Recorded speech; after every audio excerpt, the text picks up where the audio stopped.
This podcast contains an English accent that most of our Irish listeners will find offensive. Also, there may be some colourful language that you're going to find less offensive. Now, over to Ryan and Leon. Enjoy the podcast.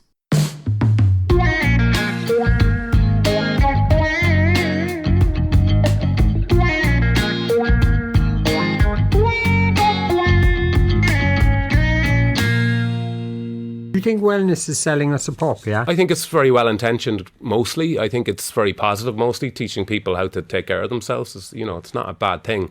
I think it's too reductionist. I think an inspirational quote doesn't really illustrate the complexities of being a human being. Yeah. You go on the way we talk about optimized living, and I think some of the language it kind of makes me feel a bit lonely, I think is probably a good way to put it. And what do you mean? I think we're kind of, even things like rest, like if you're resting, have you ever tried to just sit in your arse on a Sunday and eat a tube of Pringles without somebody telling you they've done 2 days work before 9 a.m. and they've gone to the gym twice? And it's this constant messaging of ambition, and goals are important. They really are. They give you North Stars, they give you purpose. But I think we've created a kind of a culture where they're all that matter. And I was the worst at that. That was Noah Breslin talking on RT Radio 1 with Brendan O'Connor. Not Brendan O'Carroll, who created Mrs. Brown's Boys. No, Brendan O'Connor does Saturdays and Sundays on RTE 1. And they were talking about their health and wellness sector and selling a pup to the open mouths of sad people. Of sad people? Yeah, I think so. There's a whole industry that has just started recently, the wellness industry, I suppose, and there is he's right in a sense that there is two sides of the pendulum. There obviously is the entry level of wellness of people going, if you have a tube of Pringles on a Sunday, it's not that bad, but if you ate Pringles every day and treat it like a Sunday and sat in your hole, probably bad for you. Probably not the best for you. Probably not the best for you. So maybe you should only limit your Pringles intake to 1 day and sit on your hole to 1 day. But even the idea of eating a bowl of cereal for dinner, do you know what I mean? The things that are just don't really matter are labelled as against the toxic productivity movement that makes you feel really shit about yourself. There's you know what I mean? The thing where it's was it the fucking detoxification, these toxins, I'm going to cleanse, I'm cleansing myself of toxins. It's alright, you're going to drink kombucha, but you're still going to drink 14 pints on the weekend. But Monday to Friday I'm cleansing, I'm on a juice cleanse. Yeah. I'm going to get my chakras aligned and drink a load of bleeding spirulina. It's going to count. In fairness now, after a heavy night of drinking, an old bottle of kombucha goes down well because you think, I'm cured. Yeah, fair. It's like pissing on a bonfire.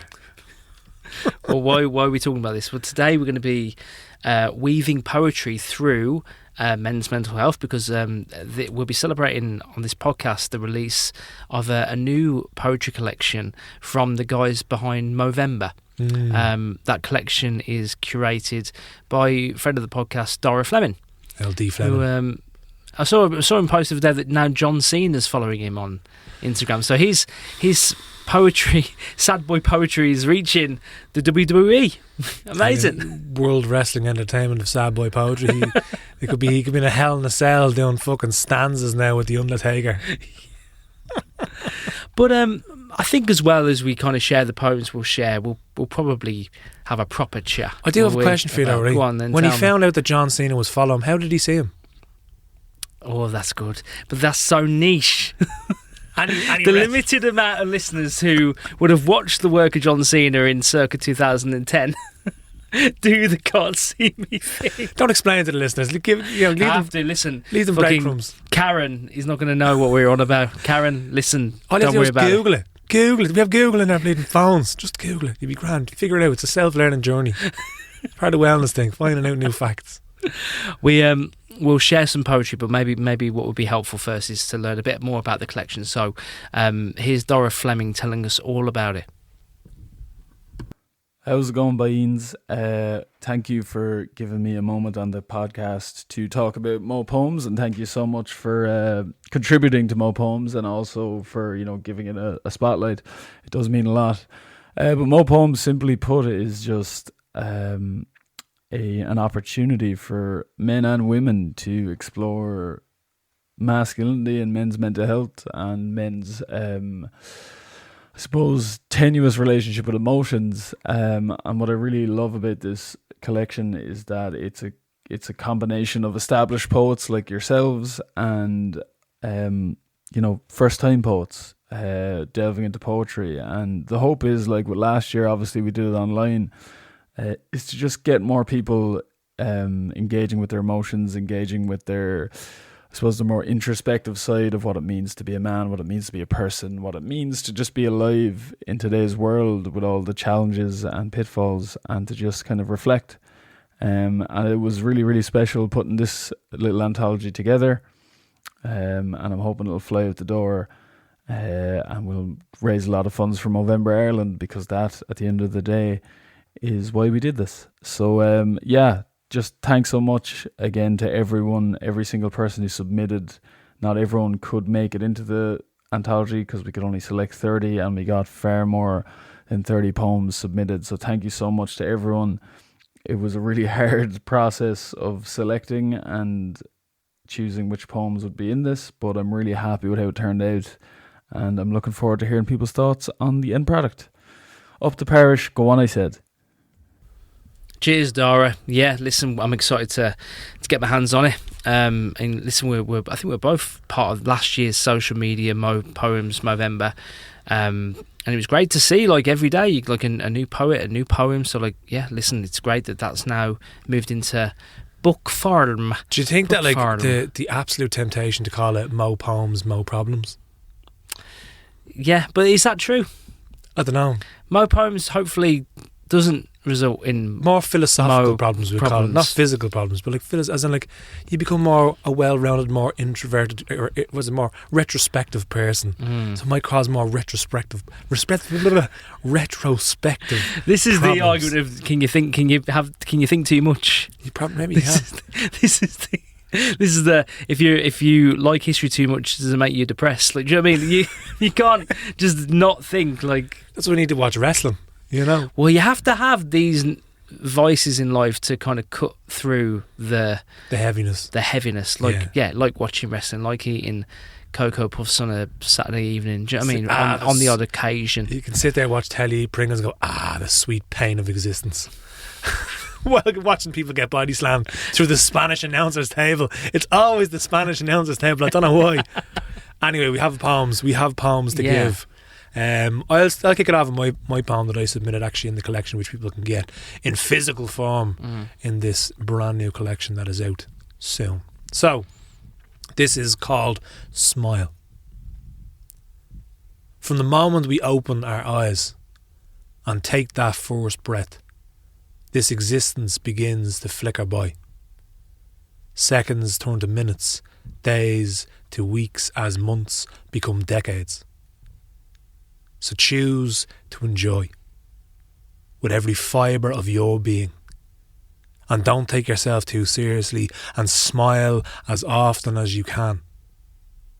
Then, and only then, after you take that last breath, your ashes shall sing on the wind.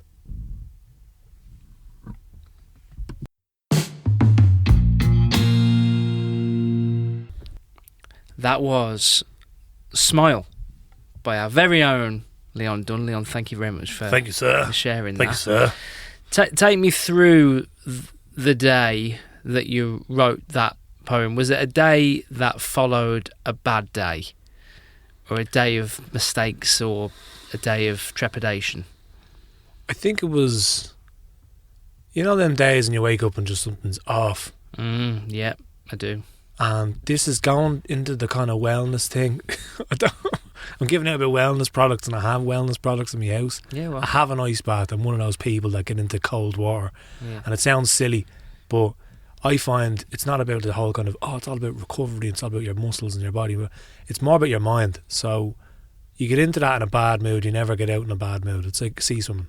And I started off sea swimming before buying an ice bath. The ice bath is really handy because it's out in my back garden. I don't have to drive to the beach and drive back. I literally just go out my front garden, or my back garden, hop in, hop out, and I'm done.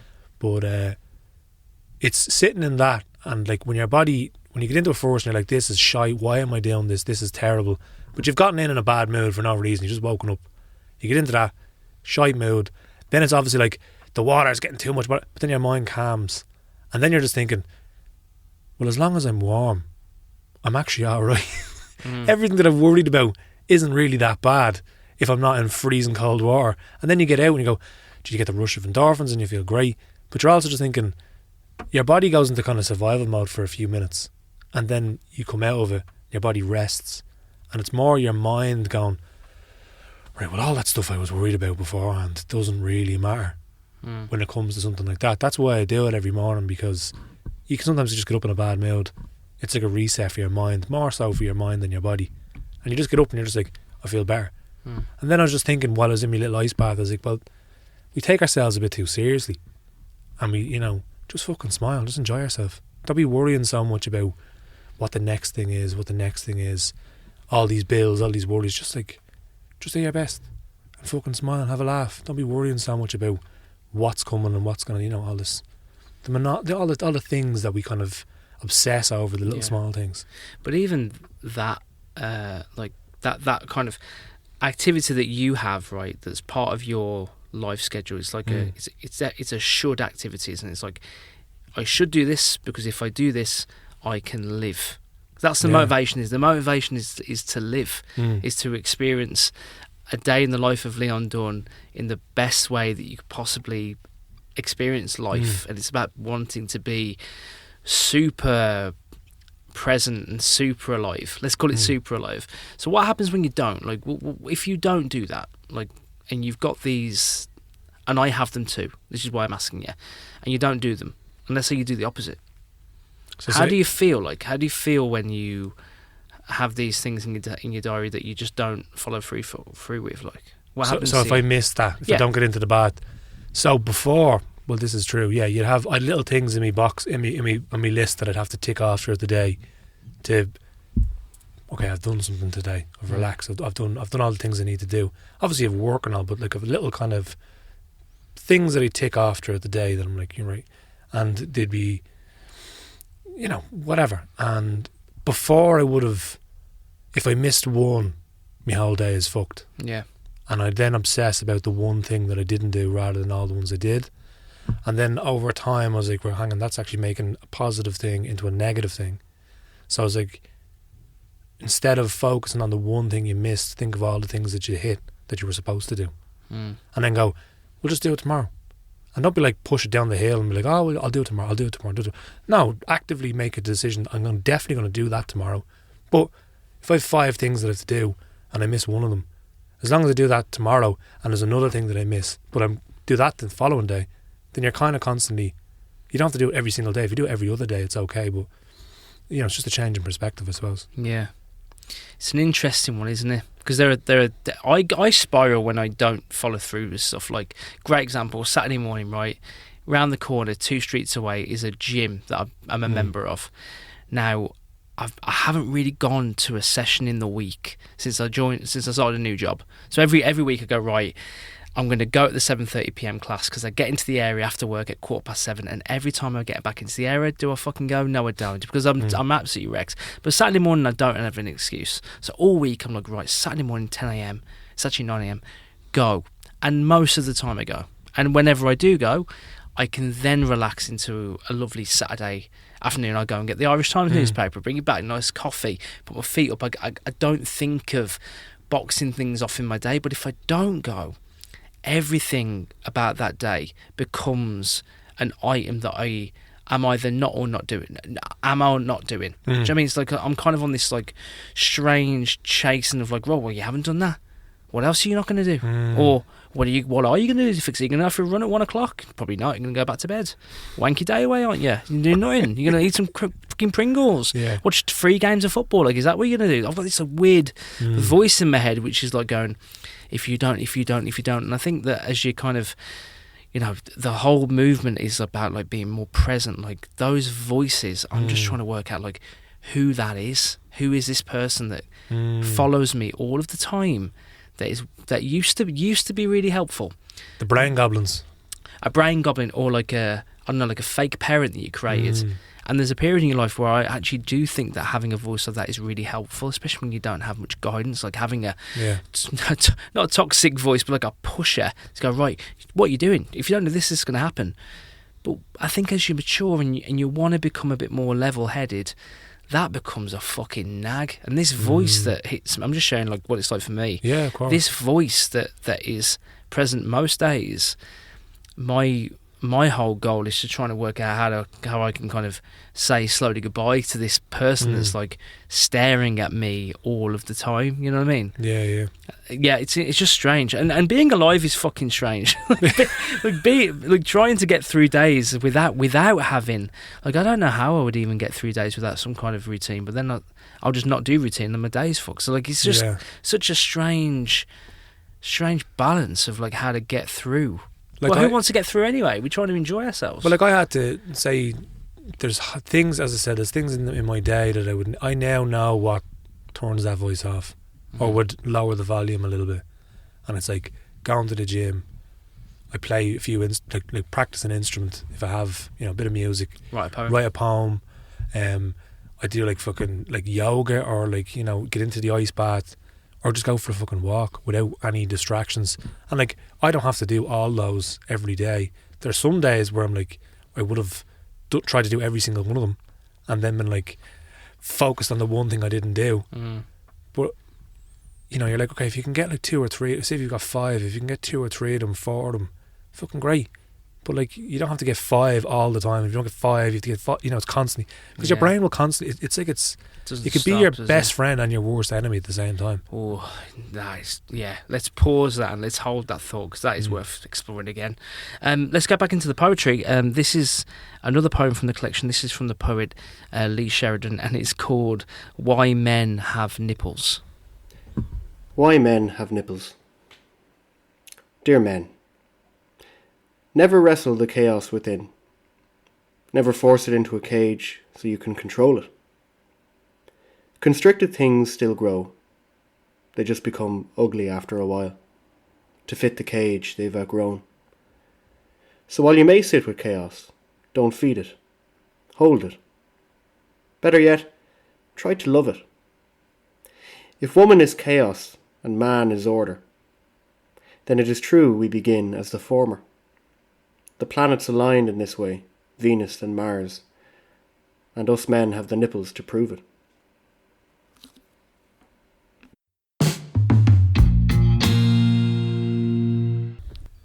That was Why Men Have Nipples by Lee Sheridan. An interesting piece. Interesting approach. Because you think by the title it's like a silly poem, but it's actually quite, it's a very deep poem. It's quite philosophical, yeah. Yeah. And like, I think you do need to have a bit of chaos and order. You have to have a fine balance between the two. Because if you are completely chaotic, then you're not going to get anywhere. But if you are completely ordered, then you're obsessed. It's the same. It literally ties into the conversation we've just been having. It's like finding a balance between not being a lazy fuck, but not being stressed out to bits of being the most hyper optimized human being with processes and hacking your abilities to make sure that you are running on 5,000 cylinders at once. Yeah. Because there's not much. Because I feel like I've got a little chaos in me, but I think it's been good for a long time. Do you know what I mean? Like, definitely my younger years and in my 20s, like, it pushed me to do some mad stuff, but I think it was always up and to the right. Like, the life experiences were fueled with like, oh no, like, oh, let's do this for the first time, let's do that for the first time. Do you know what I mean? Like, quite a chaotic kind of fire. But I think we spoke about it a couple of weeks ago, where like, that kind of, it does end that, like, as something that will keep you sustained. Do you know what I mean? Like when Niall Bresnan was talking about, like, later in that interview he talks about like the things that he loves, and he talks about like, I love toast.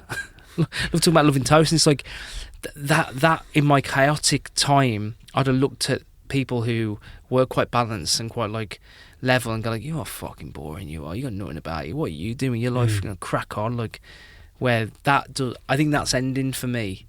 Do you know what I mean? That the way it fuels the car, let's say. Well, it's like all the the amount of people that you'd meet at like long distance cycling, marathon runners, they used to be sesh heads. They used to be mad fucks. Yeah, it comes full circle. And then they're like, it's like the chaos that has driven them to do mad things is the chaos that spurs them also into this really ordered, structured life of training, discipline, because you can kind of almost, it's like harnessing the chaos in a way that's like a fire kind of, and it's almost like being able to contain the fire to some degree and use that to kind of propel yourself forward in a direction that is actually like of your own benefit. It's like having a peek under the rug of hell, isn't it? Like those who like get quite close to the well, let's talk about like, you know, what that actually means. It's late night sessions. It's like weekends that don't end. It's drug addiction. Do you know what I mean? Like it's like it's party mode. It's like teetering on the edge. You know, people that get that close, maybe elasticated back, maybe to like, oh, hang on, no, like, but take the same energy or put it into being better. Yeah, but like, because people like that, and so do I. Like, no, yeah, definitely, yeah. But even like long distance running is breaking your body down over a very long time, and telling people that you enjoy it, which is exactly what going on the session is breaking your body down over a series of hours and telling people you enjoy it, and you might feel like shite the next day, which is what happens after a marathon as well. It's just replacing one thing with another. It is. But you get medals. You don't get medals. You do get medals. Session. If they start handing out session medals, we'll all be fucked. I think the STIs, aren't they? Is that what session? I'll read out my poem that was shared. Right, this was written when I was applying for new work this year, and it kind of had a moment where like I just wish I could have been honest with my motivations to work. So, this is a poem called Peace. In a job interview I didn't get, at a company built on tomorrow, like when my mom used to get her weekly shopping on credit, I'm asked what motivates me. I reply, peace. To know that what I do in the week makes the clocks go so fast that they break at the weekend. To be left alone, to daydream about whether Grandad is happier now up there since they've been reunited. To work just hard enough to fall short of caring. To show my unborn son that I'm someone he can look up to, and that'll stop him being a homophobe or wearing sports clothes at night. When I next interview at a potential employer, I might have to change my slides.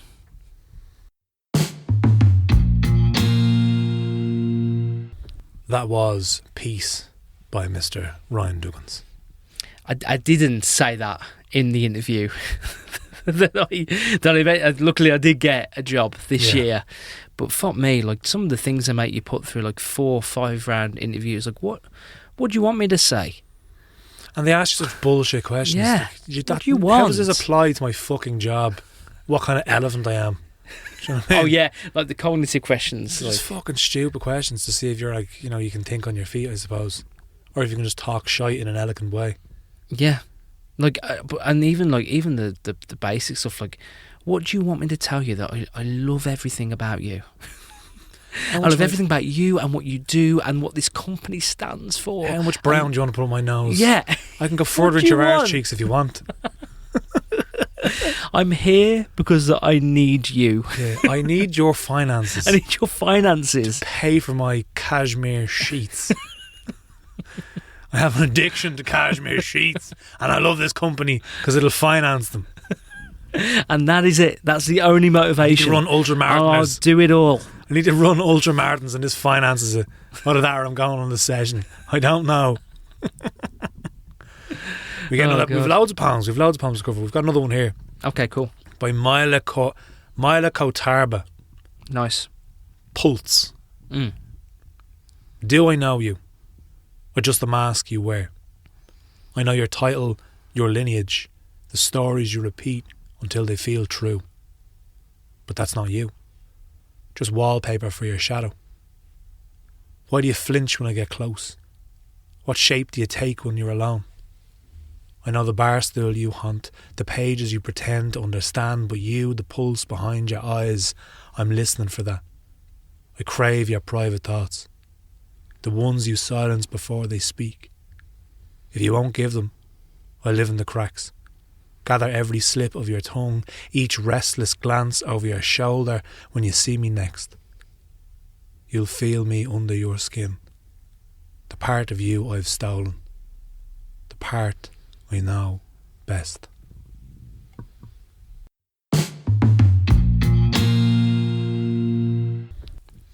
That was Myla Kotaba with the poem Pulse, really about like the masks that we wear. I think Which I told, we do. I told you about the three faces. The three faces, the Yeah. Japanese culture, yeah. For anybody who has not listened to our earlier episodes where the sound quality was terrible, I'll just briefly go back through the three faces. We go through we wear three faces through our whole life.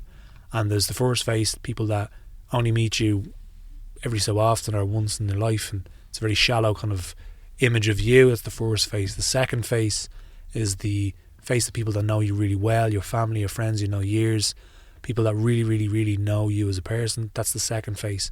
And the third face is the one that only you ever see. No one else will ever see that face, and it's the one you carry underneath all the other two faces. And like it makes sense, because there's part of someone could be the closest person you'll ever know, and yet you still won't know how they really, really feel deep down. And I think talk about therapy for a sec as well, because I think it's relevant. Like, so I'm in my second attempt at going to therapy. My first attempt, I lied to my therapist.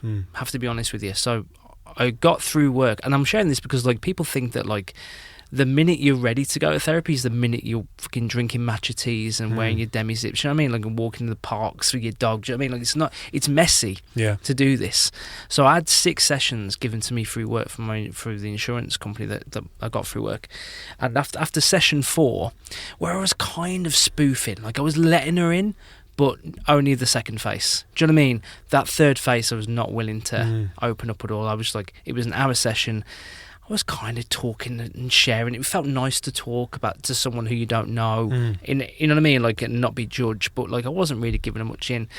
And then after the 4th session, I said to her, "Oh, you know what? I've had such a great time with these sessions. It actually sparked me to find a full-time therapist. So I won't need to join these next 2 sessions." And I texted her that the day of my 5th session.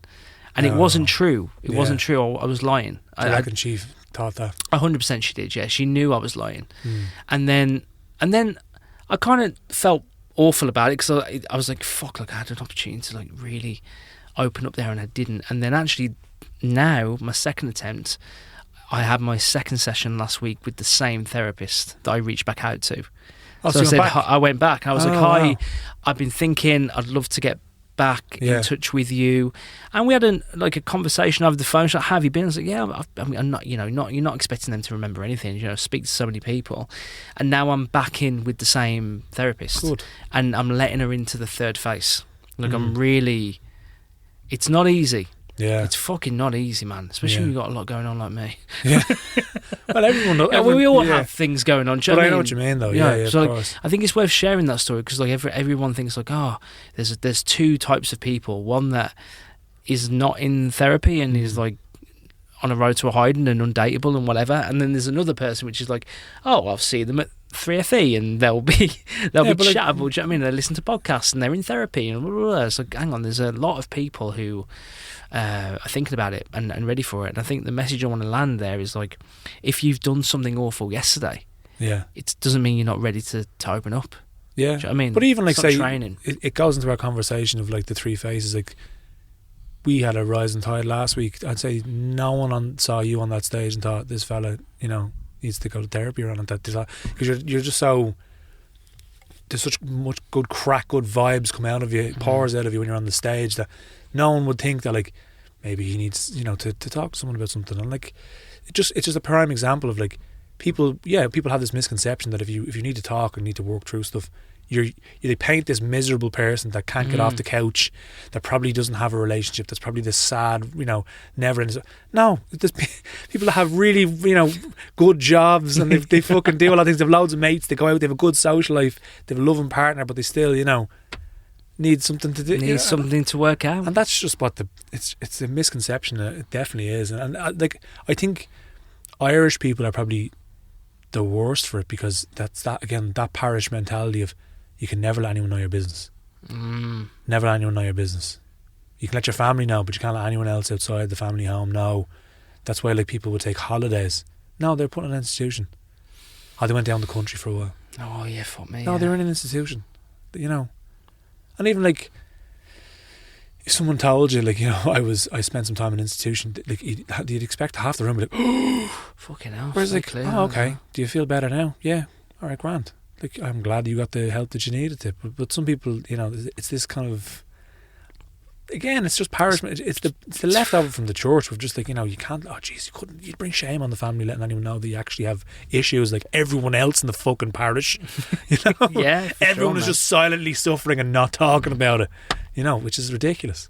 That is ridiculous. You know, so, but that's a very brave. It's a brave thing to do, to look at yourself and open up, because it's much easier to shut down. Oh, for sure, man. Yeah, Hide of away course from it is, it. man. Yeah, that doesn't help anybody, for fuck's No. sake. Let's get into another poem. And it's a poem called Other Men, by someone called Phil Scully. You familiar with his work? I am not, but I cannot wait to hear the lovely poem that you're about to read. Yeah, same. This is a poem from Phil Scully, and it's called Other Men. There are other kinds of men, not just the type you're told to be. There are other kinds of men. They deserve a chance at peace. There are other kinds of men. You've probably called them names. There are other kinds of men who still carry that shame. To list every man feels impossible, but the fact remains the same. You have to let men be themselves, so that we can all succeed. There is no man who doesn't belong, only those with a different belief. Understanding we all belong at the table is the first step for us to heal. There are other kinds of men, and they are no less than you. They're not waiting for your opinion on how they should behave. Use your voice instead, and help them feel like kin. For though we are all different, we are all still men. There are other kinds of men. Let them be. Build them up. Stand alongside them. Watch them succeed.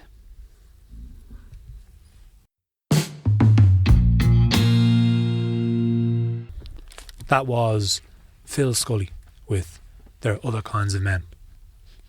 Yeah, it made me think, and it's just the week we're having in Dublin, like the day we're having with what happens in City West and the riots. And I'm not talking about the specific reason of the riots, but I'm talking about division. I'm talking about like the villainisation of different communities and different people. There's a lot of division going on, seemingly.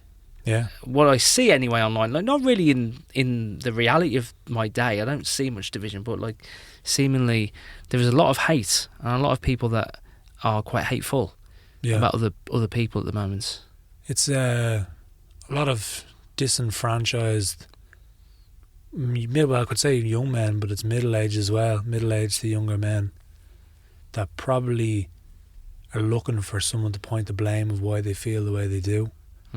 Why they feel that opportunities are passing them by, why they can't, like a lot of it is down, the biggest issue we have in this country is the housing crisis, right? And it's people can't afford to live in the cities that they want to be in. So if you don't have a home, say my granddad, I said this before, he was an apprentice cockpit mechanic in the airport, apprentice. His wife, my grandmother, was a housewife, and they got a house for £6,000 in the 70s, right, as an apprentice. Could you imagine an apprentice now of any trade getting a house, not being qualified? No, people who are fully qualified with a trade still probably can't afford a house unless they have a partner. So the family model, that where you would have You go to school, you get a trade, you go to college, you get a job, you get a house, you get a family, and then once you have a family, you're able to live. If you're in your 30s and you're living in your parents' house and you can't afford to have a house, your growth is stunted as a person. And I'd agree, yeah. That'd be one reason why the younger men are not able, that they're so angry, because they're not able to be men. They're not able to be the full capacity of what they are. They can't afford to have a job and a family and a house. And they have to have a partner of, and even if your partner does work, that's still not enough sometimes. You have to get 2 jobs. So there's all these people that are so angry, and it's like, why are there people in this country that are making so much money and such a small percentage of them? When the majority of people now, like in the 80s, we had a proper recession. In the 80s, it was like, and I've spoke with this only about 2 weeks ago, where people had to go to England to work because there was literally no work in Ireland at all.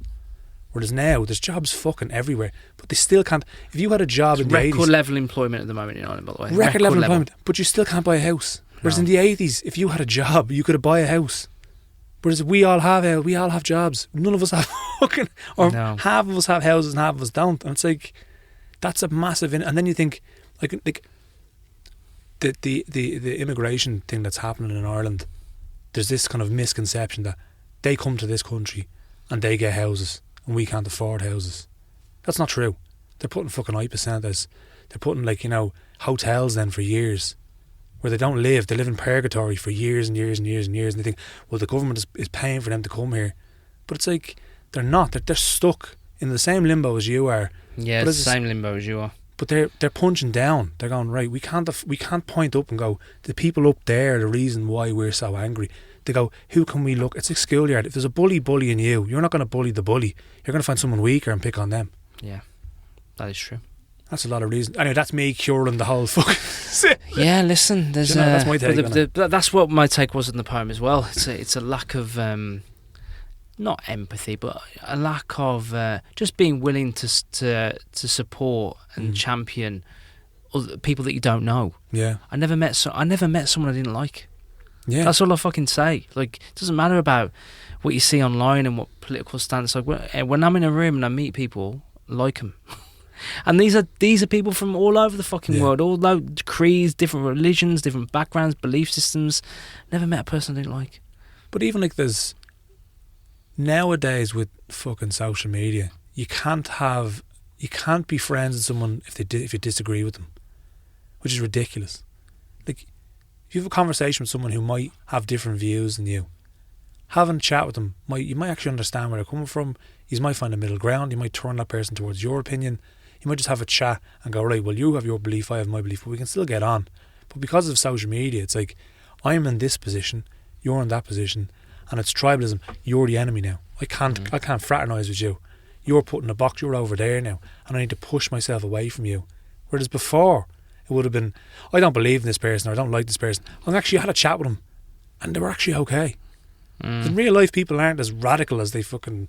Most of the time, people aren't as radical as they are online, or in real life than they are online. There's that theory which is like your it's a bit like the Japanese three faces. Like who you are online is your inner voice, projected outwardly for a lot of people. And the more you're on your phone, the more you start believing in your inner voice being your personality. And that's not a good thing, because your inner thoughts are not you. Your inner thoughts should be kept at fucking distance to inspect and view and review and say, okay, that's an interesting thought. I wonder why that happened. But because of... I'm talking really about like vocal people on social media who like to leave comments on Facebook groups and that kind of movement, which is what spurns riots. That is what's happening. Yeah. It's the inner voice stepping out of a place where it doesn't belong. No, 100%. I mean, I'll tell you something actually. This is not even online, but so obviously I work on radio in one of my jobs, and we have texts come in all the time. So we have a text system. You can see all the texts. And some presenters, when they're working, they'll only see the text that us in the control gallery feed them, because they don't want, anyone could be texting in. But some presenters like to just get all the texts, and they'll read them and they'll pick them out, whatever. But there was one presenter, right, young presenter, and young woman, and there was a number that was always texting them every single show. This horrible, you're a piece of shit, blah, blah, blah, I don't like, all this off, as if like it was their worst enemy. Every single show. To the point that one day the presenter rang the person, right? And it turned out to be a really posh woman, an older woman. What? And she's like, do you not realise there's a human at the end of this? She's like, I'm just ringing to see why you have to text me every single day spewing this hate. And your one on the other line was like, I'm so sorry. What? I'm so sorry. I'll never do it again, I promise. Oh my God, I'm so sorry. It was like whatever was going on in that woman's life. Yeah. She was like, if I text that number and I just spew a bit of hate, I'll feel better with myself. About myself. Not realising that there's another person at the end of that can see those texts. So that's like what happens online all the time. All the time. And you never know who's the one who's actually, unless they have like a Facebook profile and you can fucking see. Yeah. But a lot of the texts you see, they're like anonymous, hate little filled messages. Most of them are fucking bots now as well, which is like just little robots that are only there to be little gremlins. But like some people are literally just spewing hate online because they're having a shit day and they just want to get a bit of venom out, spit it at someone else, and therefore I'll feel better. Venom validation, which is the worst kind. Yeah. Fuck's sake. It's mad though, isn't it? Fuck, imagine that happening to you. Like an older, That's why I want parish famous. Parish famous. Poetry circle famous. It'll do me just fine. Yeah, the nannies in the bingo hall will know me. And they better be fucking nice. Or else nannies are going to get slapped. No, they'd kill you. Nannies are made of cast iron. Here's another poem. Yeah, nice. Here's another poem by a poet called Callum Stanley. Nice, okay. Echoes where you were. Lovely. There is just silence. Not the peaceful kind. The kind that haunts and echoes, reminds me of what used to be. You vanished. No fight. No closure. Just gone. I felt like I was turning a page in your late night novels, which are never to be reread. I still check my phone. Of course I do. Even though I know better. I know you will never message. I know you won't get the urge to talk. Muscle memory is a cruel thing. I'm not angry. Just hollow. It's like the world has been drained of its beauty since you chose your new path without me. If this ever reaches you, in the mists of a restless night, a pause in a night filled with laughter, just know, I never want to change the past. I never want to hinder your growth or dreams. I miss being your calm in the storm. Now the wind echoes where you once were.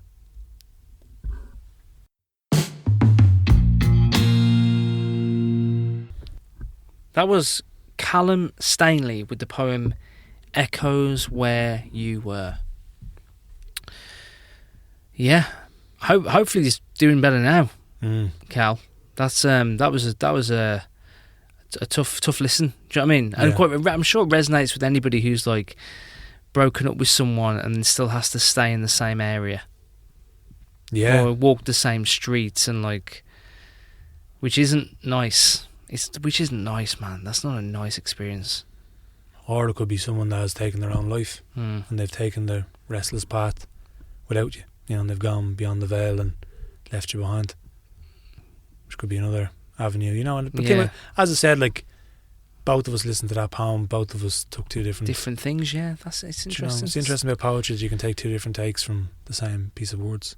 You know, that's what I was thinking when I read that poem. Well, yeah, and it's like there's elements of it where it's like, you know, someone has the anger of why did you go?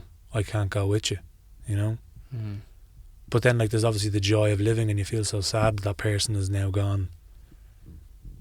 For whatever reasons that they decided to go, you know, and you're like living can be hard and can be heavy, but living is also fucking brilliant as well. It's also great crack, you know. It's great fucking crack. It is great crack. No matter how bad it is, there's a great, you know, you went through a year of listening to Headspace and doing the meditation, and for years I would have meditated every single day. That would have been one of my things. I would have ticked the boxes every day. And one funny thing was when I started playing instruments, like properly, I played guitar for years, but I kind of would have casually played it, but kind of seriously taking, you know, instruments, like learning them like routinely. I didn't need to meditate anymore. I find that the focus where you go when you're playing an instrument for like an hour or half an hour, and you're just focusing solely on the music, it's like it turns your brain off the way meditation does. It just stops the thoughts for a second. But when I was listening to Headspace, Andy Puddicombe has a great thing. It's the blue sky. And it's like, imagine your brain is a blue sky, and that's you in the best mood possible. And it's like, no matter how heavy the clouds get and how dark it is, the blue sky is always there, and the clouds will always pass. So no matter how dark and dreary it is for you in your mind, the blue sky will always be there. But you just need to wait and work on it, and eventually the sun will shine through. That's beautiful, man. That's beautiful. He's great as well, isn't he, Andy Puttercombe? Money well spent, I have to say. On the Headspace On the app. Headspace app. Headspace. You were a fan of the Calm app as well. I like aren't the you? Calm app. I actually like the Nike Running Club guided runs that Andy joins on sometimes. Oh, does he? Yeah, there's like a few meditation runs you can do where it's all about that. It's finding the light, it's positivity, which is not nothing. Like, that is really valuable. 100%. Like, it's. And I think that's part of the wellness culture. Like, genuine people reminding you of like light is not part of a fucking modern way of nicking your wallet. Which I love as well. It's good, like, it's good stuff. Yeah. Did you ever hear the band Idols? Yeah. Yeah. Bit tattoo on my leg of them. But there's a line from one of the songs that they have, and like, it's fucking brilliant, because like, they're these lads that talk about like shit, but like, they're talking about like, really deep things like toxic masculinity, mental health, addiction, looking after yourself, being like, present. But they're doing it in a way that men will actually absorb it by being really fucking angry and screaming on stage and having a mosh pit, and people are like screaming like, that they are worth it. But it's like they're almost tricking your caveman brain, and they're going, I'm going to make you feel good about yourself. I'm going to make you fucking have worth by listening to these lyrics in a format that your man brain will understand. But like, there's a line that's one of the things this thing is, if someone spoke to you the way you spoke to you, I'd put their teeth through. Oh, nice, yeah. And you're like, if you like, you speak to yourself a certain way, I speak to myself a certain way, and you allow yourself to speak to yourself a certain way. But if someone was to speak to your mate or your missus or whatever, or your family member, Forget that way, it. you'd punch the head off them. You fucking would. You go fucking ballistic. You definitely would. I definitely would. I'm so fucking hard on myself. Do you know? It's just, why do people allow themselves to talk to themselves that way? Especially people who are very supportive of others. Like, we're Yeah. both quite supportive. Like, you know what I mean? We're championing people, fans of people. I will actively tell someone, you're doing great, or that's really good. You know what I mean? So to have that kind of, maybe it's a little bit of like, one, you can take it. Maybe that's like your subconscious going like, no, you need a hard lesson. No one's going to tell you, so I'm going to tell you. But also maybe there's a fear of like, if you don't talk to yourself in that way, you won't, like we were talking about earlier on, like you won't experience life in the way that you deserve. Like it's kind of like a fear voice, which is like, if I don't tell you this, if I don't treat you like shit, if I don't say this awful thing that you need to hear, you're not going to be better. You're not going to have a great day. So you take it. It comes. I don't know where it comes from. This like, I'm sure it's cultural. Like it's not brain goblins. But just anger, an angry inner teacher stroke parent stroke bully, slave driver, cracking the whip. Yeah, and it's, I don't know where it fucking comes from. But it exists, doesn't it? It exists for a lot of people. It exists for me. Yeah, and I think with back to the headspace thing, it's like his kind of message, one of his key kind of teachings is that your thoughts are not your own. And it's like, remember, I think we spoke to you before about, imagine your brain being a road and your thoughts are just cars going down the road. And if you were to jump into every single car, you'd be getting real frustrated. You have to get into that car, get into that car, and you latch on an idea and you go up and down and up and down. And meditation is literally just stopping, walking off the road, sitting on a wall, just watch the cars go by. Let them pass. And don't get so fixated that you need to get into every single fucking car. Because that's what happens with your brain, where you're just caught in this kind of, I need to fucking do this and do this and do this. Yeah. And that's what I mean when I'm talking about jumping into a vat of cold water for me in the morning and the cat's staring at me going, what the fuck are you doing? You know, it just literally, that's me getting to the side of the road, sitting there and just going, hang on a second. Hang on a fucking second. Don't need to fucking do this. Like, why am I worrying so much? I'm wasting so much mental energy worrying about shite that doesn't really matter that much. You know? Yeah, I do know. We're going to listen to the voice of one of our favourite people now. So this is the voice of the Wandering Paddy, James Mooney. Lovely voice. Beautiful voice. Gives me a hard time though sometimes. He does rile me up. He does actually. Likes to call me posh. He really enjoys riling Likes to call you me up. posh. He does. I'm like fucking Pat Butcher. I'm not posh.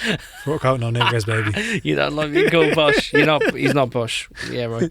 This is this is I Was Lost by the Wandering Paddy, James Mooney. I didn't know I was lost until the silence started speaking to me. When you start to notice the light on the kitchen floor, how do some memories just come back with no warning and with a hint of anger, in a voice in the tick-tock of a step back in time to when it was almost perfect. And there I was, stood in the silence, in the light, on the kitchen floor, knowing I was lost. Lost.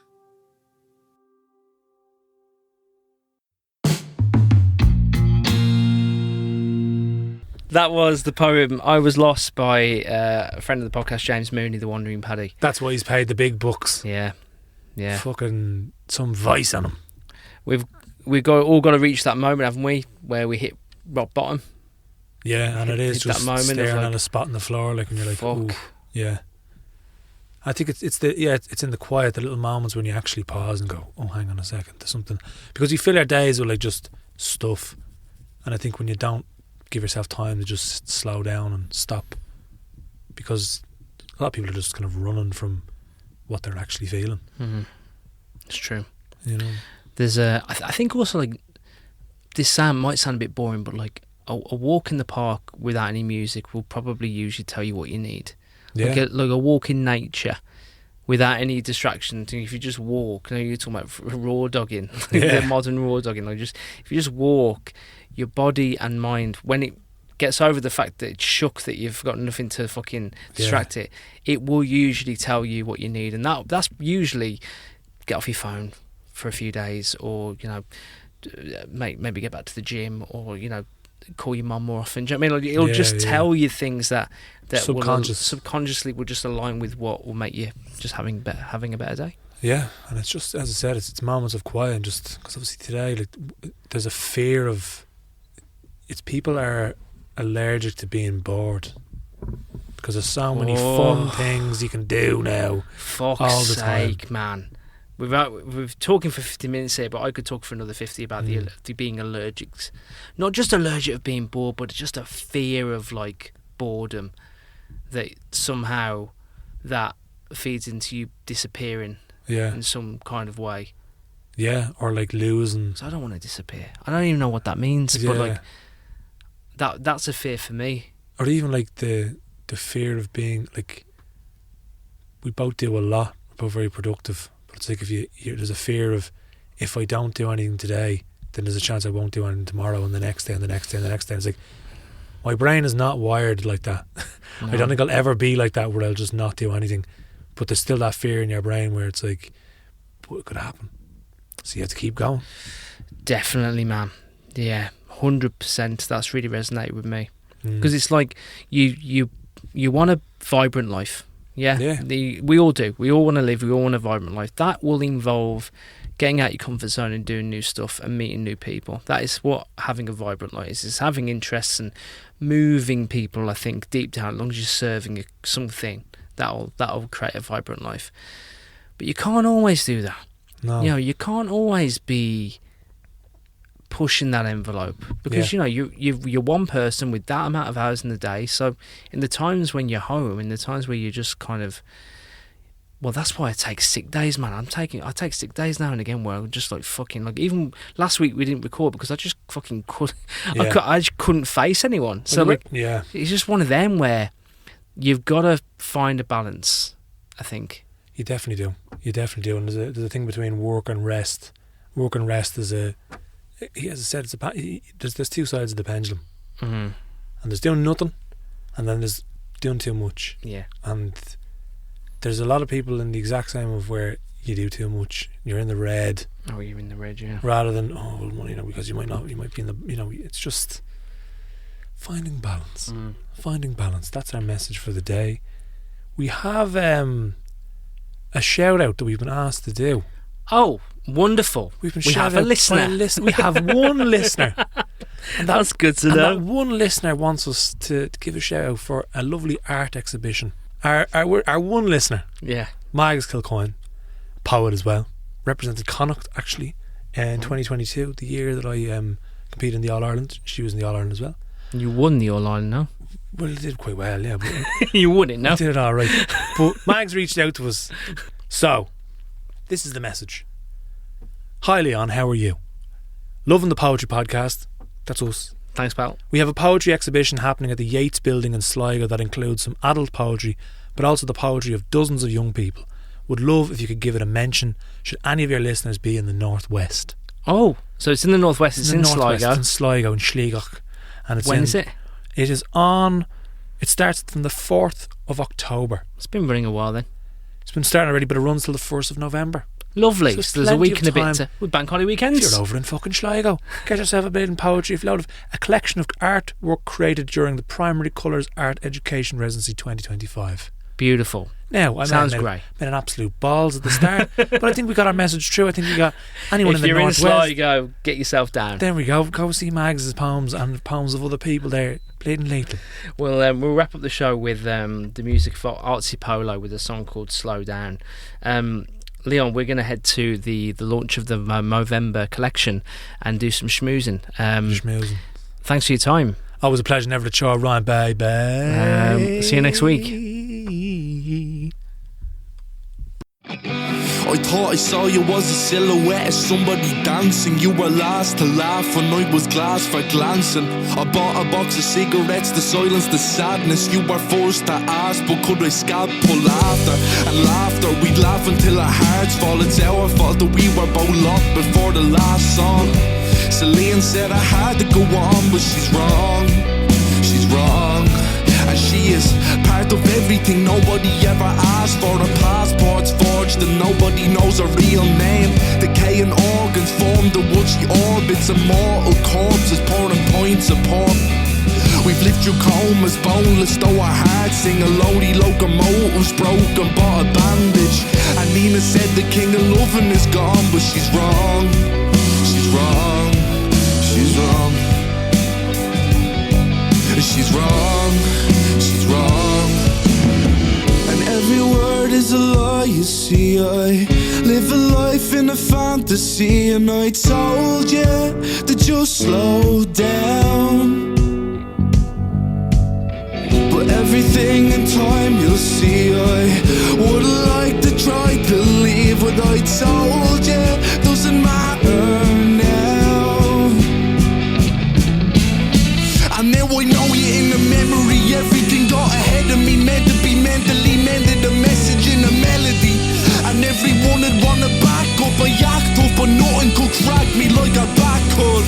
Yeah, to think time could take it all away in pieces. Least leave a reason. I see a people lie asleep and need to say no. I know, I know, I know. Every time that I try to speak, I found my mind on an empty street. And I told you to just slow down. On the tides and I tried to scream. I thought that you might wait for me. When I told you doesn't matter now. And don't lie about it. You told me thousands of times. There were times when your life was a mountain to lies spilling out from your mouth. Hope you finally found what you like and your life is easy. And we scream and we shout that we wanted to live in a time when the world wasn't drowning and thousands had died. And we laugh at the sight of a funeral hearse and this world and its people.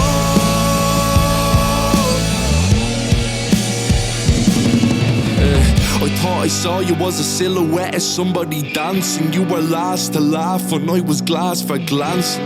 I bought a box of cigarettes to silence the sadness. You were forced to ask, but could I scab pull laughter? And laughter, we'd laugh until our hearts fall. It's our fault that we were both locked before the last song. Celine said I had to go on, but she's wrong. She's wrong. She's wrong. She's wrong. She's wrong.